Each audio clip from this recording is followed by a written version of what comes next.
and they tapped our phone. You know, you can tell when your phone tag it, back in the day, you do a lot of clicking, make a little click noise. They click, click, click, click, click. You know? So I used to be on the phone, I hear the shit. I used to talk to them. I used to be on the phone with girls and stuff, and I hear that little clicking noise. I just be like, hey, I ain't got no goddamn shoes. I don't know why y'all listening. You know, just shit like that with them. So my dad said, hey, they coming. Yeah, he coming. Because we still had boxes in the house. Even though we sold most of them, you know, but we still had empty boxes, and we had like a shed in the back of the house. There were boxes all in there.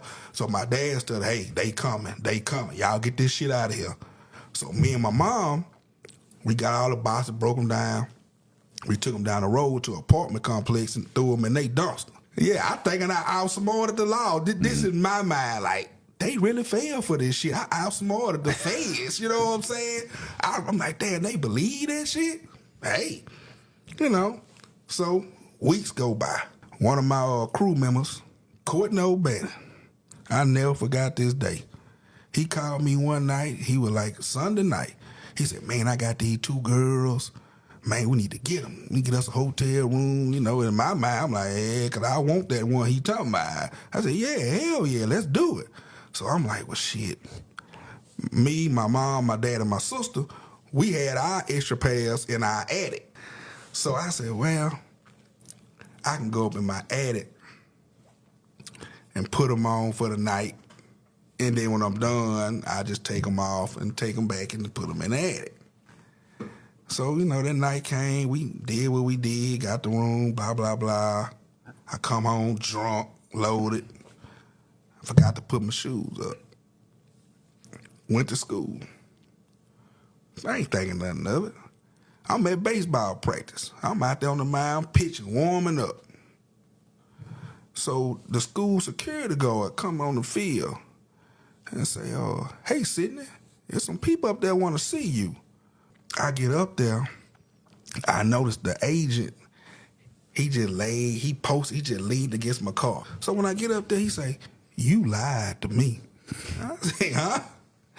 You lied to me. I said, what you talking about? So now he say, pop this trunk. I say, hey, help yourself. I ain't got shit, you know.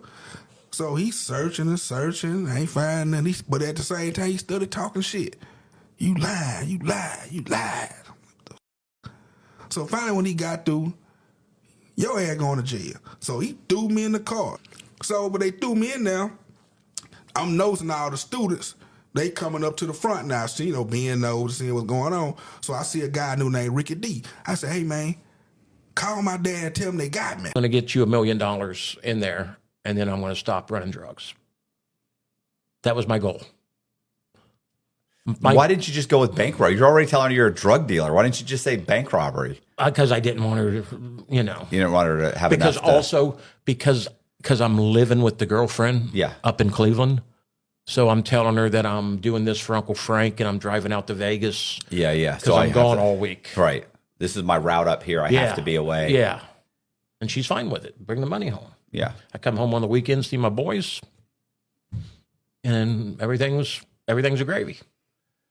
So this is just a couple months later that money gets low. And I go, okay, time to go to work again. And this time, I mean, I really staked this one out. It was a little satellite bank in the front of a strip mall to where they had great access. Either way I got out, I could still catch the highway. So I'm okay with that. I go there on a Tuesday, and I just sit and I wait. No Brinks truck, because I'm thinking, okay, paydays are Wednesday and Friday.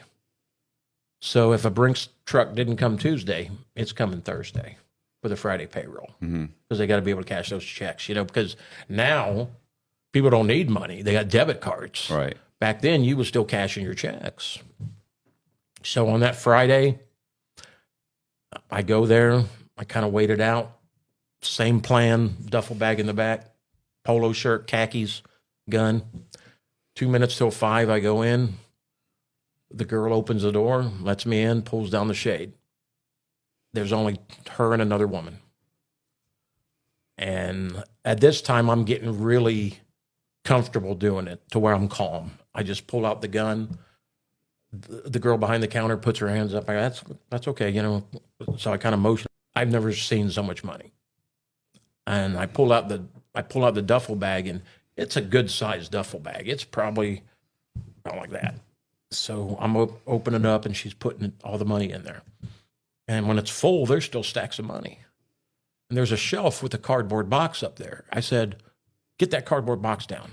And she got it, and she dumped it, put the rest of the money in it. I say, "Okay, you stay here, count to 100, and then you guys can come out, and I'll be gone." So I put the duffel bag on my shoulder, the cardboard box on my shoulder. I go out there, keys are in the front door, take it and leave. And I said, "Okay, I got to get a hotel room now. I got to count this." So I go close to my home with my wife and my kids, and I get a hotel. Do you hear the police sirens? Nothing. You drive away, you never hear anything. Nothing okay. At all. So I get a hotel room, and I just start counting the money.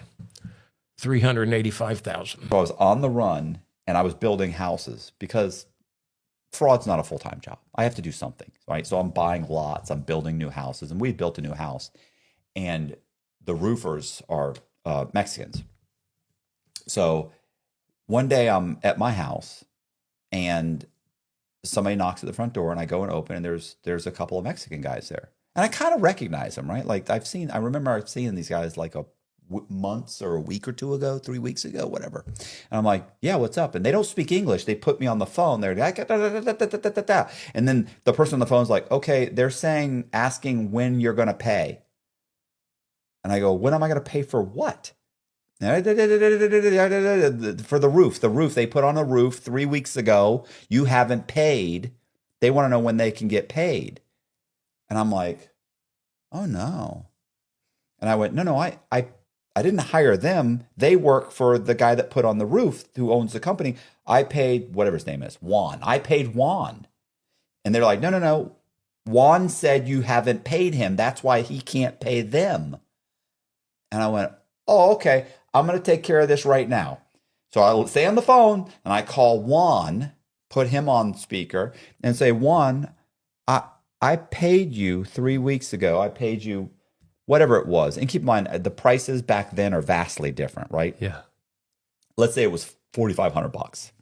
So I paid you $4,500. Oh, yeah. And he was about to put on another roof for me. So I've already paid you, right? Did I not pay him full? Yeah, you paid him full. And I said, "Okay, well, tell that to your two guys that are here that are telling me that I didn't pay you." And next thing you know, they're going nuts on each other. You got two phones and these guys going crazy and everything. He said, "Okay, misunderstanding. They're going to come right now and get paid. Misunderstanding. I'm sorry." Yeah, okay. So then they go, "Oh, okay," and they leave. Maybe 2-3 weeks later, I see these guys again. He's got them on the roof. He's got like constantly got 6 or 8 guys that are kind of, you know. And so so this time I'm supposed to pay him. So they're wrapping up the roof, and I can tell they're wrapping up the roof, right? You know, they're done in an hour. So I'm pulling up, and I'm supposed to pay him, and I pull up, and as I pull up, I beep the horn. I tell these guys, come down, and they come down the ladder. Good for you. And I walk over, and I said, "Watch this." And I pull out, and I hand him however many thousands, couple $1,000, or I write him a check, whatever it was. So boom, like that. That's it. I paid you, right? Like that's it. You're paid in full for that roof. It's paid for. And I hand him the thing, and he's like, yeah. And he's looking and looking. As soon as I took like a step, handed it to him, step back, they start screaming at each other. I don't think he ever paid him for the other roof.